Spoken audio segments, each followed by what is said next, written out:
ശരി, സിജോ വി ജോണാണ് വിവരങ്ങൾ നൽകിയത്.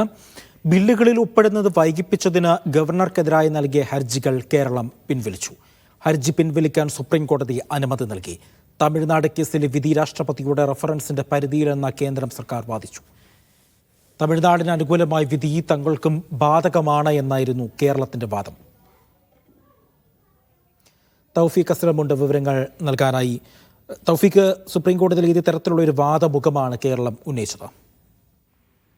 ഹർജി ബില്ലുകൾ ഒപ്പിടാൻ സമയപരിധി നിശ്ചയിക്കണമെന്ന ആയിരുന്നു കേരളം സുപ്രീം കോടതിയെ സമീപിച്ചത്. ഹർജിയാണ് ഇപ്പോൾ പിൻവലിച്ചിരിക്കുന്നത്. ഹർജി പിൻവലിക്കാൻ സുപ്രീം കോടതി അനുമതി നൽകുകയും ചെയ്തിട്ടുണ്ട്. തമിഴ്നാട് കേസിലെ വിധി രാഷ്ട്രപതിയുടെ റഫറൻസിന്റെ പരിധിയിലെന്ന് കേന്ദ്ര സർക്കാർ നേരത്തെ തന്നെ വ്യക്തമാക്കിയിരുന്നു. 5 അംഗ ബെഞ്ചിന് മുന്നിൽ കേരളം വാദം ഉന്നയിച്ചിട്ടുണ്ടെന്നും കേന്ദ്ര സർക്കാർ കോടതിയിൽ അറിയിക്കുകയും ചെയ്തിരുന്നു. ഇതിനെ പിന്നാലെയാണ് കേന്ദ്രം ഇപ്പോൾ ഈ ഹർജി പിൻവലിക്കാനായിട്ട് കേരളം തീരുമാനിച്ചത്. ബില്ലുകൾ ഒപ്പിടുന്നതിൽ സമയ പരിധി നിശ്ചയിച്ച തമിഴ്നാട് കേസിലെ വിധി കേരളത്തിലും ബാധകമാണോ എന്നതിൽ സുപ്രീം കോടതി വാദം കേൾക്കാനായിരുന്നു തീരുമാനിച്ചിരുന്നത്. ജസ്റ്റിസുമാരായ PS നരസിംഹ, MS ചതുർക്കർ എന്നിവർ ഉൾപ്പെട്ട ബെഞ്ചാണ് ഹർജിയിൽ വാദം കേൾക്കാനായി വാദം കേട്ടത്. തുടർന്ന് പിന്നീടായിരുന്നു കേരളം ഇത്തരമൊരു ബില്ല് പിൻവലിക്കാനായിട്ട് അനുമതി സുപ്രീം കോടതിയോട് തേടുകയും ഹർജി പിൻവലിക്കാൻ സുപ്രീം കോടതി അനുമതി നൽകുകയും ചെയ്തത്.